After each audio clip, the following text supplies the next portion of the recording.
Ал мына осушитель воздух М550 клем кептіруге арналған Ақтау қаласы Арман деген жігітке құтты болсын. Carpax М500 500 квадраттан жоғары клем кептіруге арналған және турбо қосымша функциясы бар. Өзі стады 40 градус келген кезде өзі соқтайды, оборудованиеміз өзі қосылып, өзі өшеді. Мына қосылып тұрғанын көріп тұрмыз. 2 минуттан кейін компрессор қосылады. Қосқаннан кейін 2 минуттан кейін қосқанымызда бір 20-30 секунд болды. Қазір камераны тоқтатып, ешқандай баған ақау жоқ, ешқандай сызылмаған. Міне бәрін көріп тұрып, өте керемет келген. Енді біз ары қарай салып жібереміз. Одан кейін жолда не жағдай болады екеніне біз бұған кепілдік бере алмаймыз. Бірақ қолымыздан келгенше салып жіберуге тырысамыз. Мына жерде бағана вентиляторлар, екі вентилятордың вилкасы мына жерге қосылады. Ешқандай бағана сызылған еш нәрсе жоқ, тап-таза. Бәрі орысшаға аударылған. Арман деген бауырымызға құтты болсын деп айтамыз. Осы клем жуу табысы берекетті әрі мол табысты болсын деген тілектеспіз. Міне 2 минуттай уақыт болып қалды. Компрессорымыз 2 минуттан кейін қосылады. Бұны да түрік ағайындар әдейі істеп қойған. Үлкен бағана тоқта бір скачок болған жағдайда немесе тоқтың несі түсіп кеткен кезде компрессор күйіп кетпесін деп 2 минуттан кейін қосылатын қылып істеп қойған. Мына жерде қазір қойманың ішінде ылғал 24-9 болып көрсетіп тұр.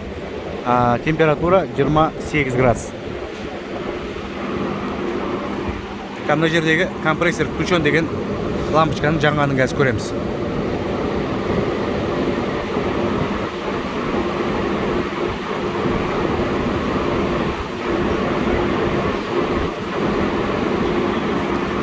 Қазір мына видеоны ұзақ кеткен себебін айтайын. Өйткені мына жерде ылғал жеткіліксіз болып тұр. Ылғалымыз 28 болғанда қосылады. Сондықтан видео ұзақ кетті. Мен қазір бір жағынан бұл да жақсы болды, қосылмаған.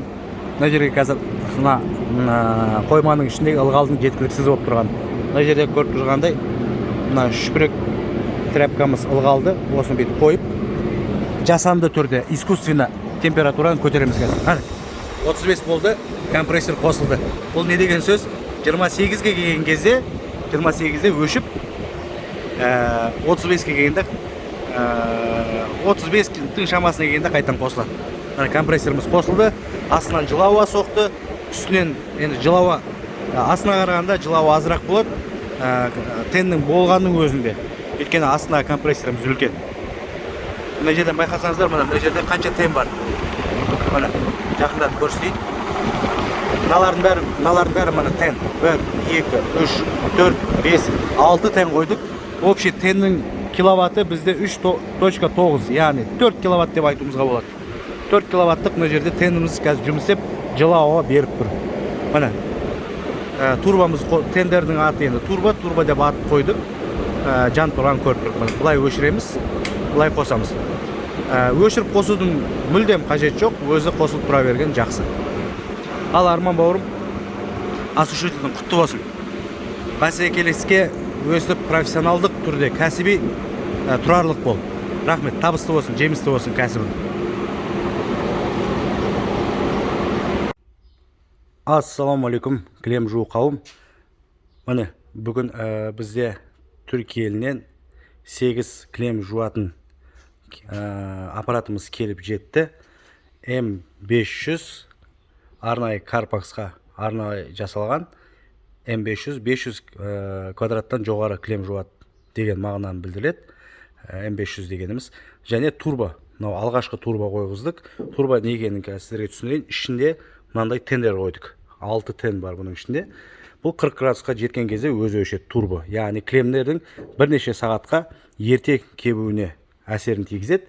Немесе сол уақытта бірнеше квадрат артық кептіреді деген сөз. Мысалы 500 болса 600 квадрат артық кептіреді. Немесе 600-700 болатын болса 200 квадрат артық кептіреді. Немесе 1-2 сағатқа ерте кептіреді деген мағынаны білдіреді турбамыз. Мұны қосқан кезде, мынаны қосатын болса, бұны әрқашан қосудың қажет жоқ. Компрессор қосылған кезде өзі қосылып 40 градуста өзі өшеді. Бұл онда тұру керек. мысалы кейбіреулер айтады, бізде теплый пол бар, біз турбоны қоспаймыз дейді. Ондай жағдайда мына жерде бүйтіп өшіре салуға да болады. Бұлай тұра бергенде де ешқандай қауіптік жоқ. Вентиляторларымыз бұзылған жағдайда, бір жағдай болғанда турбомыз өзі өшіп қалады. Және 40-қа келген кезде өзі өшіп, 36-37-ге келген кезде өзі қосылып отырады. Сондықтан бұл турбоның бағана тоққа әсері өте көп емес. Және мына жердің бәрі бағана дисплей, бағана ылғалды, температураны өзіміз осы жерден, енді бұл заводской жасалып болған, бірақ Қазақстанның басқа да аймақтарына байланысты бұл жерден де өзгертіп отыруымызға болады. Одан кейін мына 30 см диаметрінде гравитационный вентилятор дейміз. Бұл гравитацион деген артында мына жалюзи сияқты пердесі болады. Қосылған кезде ғана ашылып, өшкен кезде өзі жабылып отырады. Бұның пайдасы бағана арттағы ненің вентилятордың дуалға тағылатын вентиляторлардың артындағы перденің пайдасы екі жағы ашық тұрған болғанда, оны физиканың заңы бойынша іштегі сушильный камерадағы жылу сыртқа шығып кетпесін деп жасалған дүние бұл. Біз бұны енді Түркиядан алып сіздерге комплектке қосып береміз. Мына жерде бағана өзінің датчиктері бар. Ыстық пен жылу бағана бір датчиктен не қылады. Ішінде енді екі датчик бар, бірақ бір жерде орнатылған. Одан кейін бағана артына мұз жиналған жағдайда, мысалы біреулердің бағана изоляциясы дұрыс емес. Біз қанша жерден айтсақ та, изоляцияны бағана сапалы жасамайды, сушильный камераны. Сол кезде мына жерде бағана мұз жиналады. 25 градусқа дейін мұз жиналады. Сол кезде бұл өзі қосып өшіріп, мына жерде өзінің несі бар, мына 25-ке біз 27 градусқа қойып қойдық. Мына 35-25-дің ортасы. Өзі қосылып, вентиляторлар тоқтап, ішіндегі бағана мұзды өзі ертіп отырады. Қолданатын бағана компрессорларымыз өте тоқта аз жұмсайды. Бұл енді Sanyon қойғанбыз. Кейбір модельдерде Panasonic болады, кейбір модельдерде Sanyon болады. Бұлар енді өте сапалы әрі тоқты үнемдейтін компрессорларымыз. Бізде бағана 3 модель бар. Ең үлкені бағана 500. Бағана Ташкент қаласында біз дәлелдедік. 800 квадратқа дейін 12 сағатта кептіріп отыр. Турбо болмағанның өзіне енді турбо қоятын болсақ, сол уақытта одан да көп клем кептіруге болады деп айтуға болады. Бұл М500 деген ең үлкеніміз. Одан кейін барып М250-леріміз бар. Мына жерде мына қаншама аппараттарымыз мына сатылып қойғаны бар, кететіндер бар, және сатылатындар бар. Одан кейін М250 ортаншасы, олар әлі келген жоқ, мыналарда М500. Одан кейін М150 ең кішкентайлары. Бұлар 220 тоқпен істейді. Бұлар 150 квадраттан жоғары деген сөз. М250-іміз 250 квадраттан жоғары. Енді 24 сағат тоқтамай істеп тұратын болса, М150-мен мысалы 24 сағат ешкім кептірмейді. Бұмен 300 квадратқа дейін кептіруге болады. Бірақ әр аппараттың қасына қосымша настенный жерге қоятын екі вентилятор алып қою керек. Бұл міндетті түрде керек нәрсе. Енді біз Carpax маркасы ретінде бүгінде 30-ға жуық мемлекетте бармыз. Бағана СНГ мемлекеттері, ТМД мемлекеттері және Европа, Араб мемлекеттері, керек болса Африка мемлекеттеріне дейін шығып кетіппіз. Мына жерде мына көруге болады. СНГ ТМД, СНГ-ның орысшасы, қазақшасы ТМД, қай мемлекеттерде бармыз? Мына Ресейде, Қазақстан, Украина, Өзбекстан, Қырғызстан, Араб мемлекеттері представительство. Бұл жерде өзіміздің қазақ бауырымыз, сол жерде өзінің фирмасы бар. Ассалаумағалейкум, қайсыздар? Енді бұл аппараттың тағы да айта кететін көп видеоларды айтып жатырық. Клемді мысалы суббота күні аптаның аяғында ілетін болсақ, воскресенье күні қазақша салайды воскресенье, Әлижан? Қазақшасы жексенбі ма? Жексенбі, суббота күні ілдіңіз, жексенбі күні келіп өшірудің қажет жоқ. Мына жерде ылғал 25% влажностьқа келген кезде, ылғал 25%-ға келген кезде өзі өшіп қалады. Қазір 33-те Carpax қоймасы 33 влажность, мына жердегі ылғал 33, 25 келген кезде өзі өшіп қалады. Және сырттан немесе бағана шашақтардан кеп қалған ылғал ауаға буланып көтерілетін болса, аппаратымыз қайттан қосылып, өзі автоматтық түрде компрессор қосылып, өзі өшеді. Сондықтан жұмысқа келіп өшіріп қосып өшіріп жүрудің қажет жоқ. Сосын бағана аппараттарымыз бұзылған бір жағдай болатын болса, мына жерде датчик давления дейді, аварийная ситуация дейді, сбой фазы дейді. Фазаны электрик дұрыс қоспаған жағдайда, немесе бағана фильтріңіз тазаланбаған жағдайда, мына жерде өзінің фильтрі бар. Осы фильтр тез бағана шаңдалып бітеліп қалады. Бұны күнде пылесостың көмегімен пылесос етіп тұру керек күнде. Ал енді мына жердегі радиаторларды 2 күнде бір рет пылесоспен тегізіп, мына жерді майыстырып алмай, оны да 2 күнде бір тазалап тұру керек.